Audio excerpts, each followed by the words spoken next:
Hey, this is Megan Alexander. I did my essay analysis for our midterm on Of Cannibals by Michael de Montaigne. He was a well-known author in the 1700s. He actually influenced the Enlightenment. He is credited with creating the structure of the modern essay. Some people even believe he was the concept of jazz music.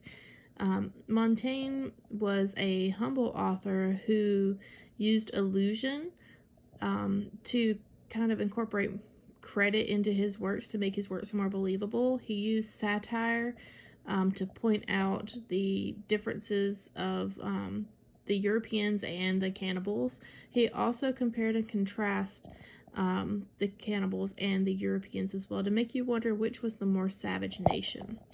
So for my sources, I used Harold Bloom, his Montaigne's essay on info-based books. It was extremely detailed and kind of complicated, but he explored the different meanings of words and how they transitioned from the beginning of the essay to the end, such as the word savage. To begin with, it has a very negative connotation, and the more the story develops, it goes from being super negative and derogatory to kind of positive, in that it's, to begin with, it's describing the savage cannibals themselves and the brutality of them eating people.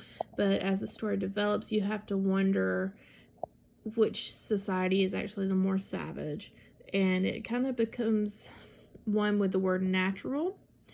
It's just a very slow, steady transition.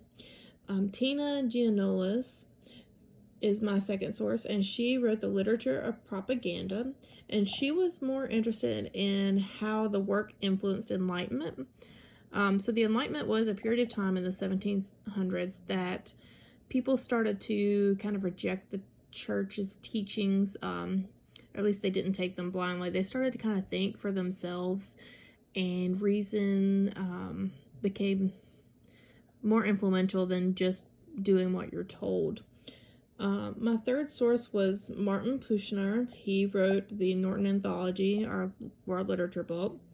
And then Phyllis Rose, she wrote the essays of Michael de Montaigne. That was my fourth source. And she focused on allusion and how Montaigne incorporated other authors. So Montaigne used satire throughout his essay. That can be exaggeration, sarcasm, jokes, or irony. He used satire to he wanted to change people's perspective. So he would use satire to kind of make you wonder if the Europeans were actually the worst moral society compared to the cannibals. To begin with, you believe that the cannibals they're eating people, so how can this be okay?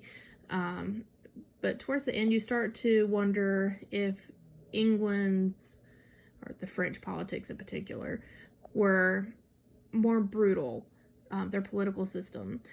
They also had a nasty history of conquest where the cannibals just kind of lived naturally. They did eat people, but it was more for revenge than nutrition. And as the story progresses, it kind of becomes more acceptable to the reader.